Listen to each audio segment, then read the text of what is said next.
Hey y'all, it's time for an unboxing. Alright y'all, so we're starting off strong.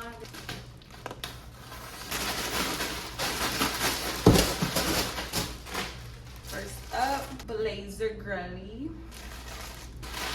Two-piece girly. This is so cute. Another two-piece, y'all. Wearing that to work too. Yeah. I think this is another two-piece. Oh, this is different material than what I usually short set. I actually might wear this to go run errands today. This one, I thought it was gonna be thicker quality, but it's still cute. This one's cute too. I like this one more, I feel like. So I love this one the most. Like, oh, I love like the little sleeves. Like, look how cute this top is. So dainty and pretty. So stinking cute. If you're so cute. Button up, can't go wrong with a button up.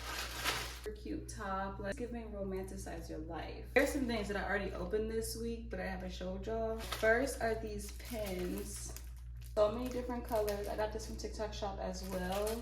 They're also erasable gel pens. Can't wait to take these into work. Nails from AliExpress. So freaking cute. AliExpress too. Suction cup thing is for my camera. So how fire is this? Picnic vibes. These are the last few, but these are some hair and skin. It has really been acting up lately, so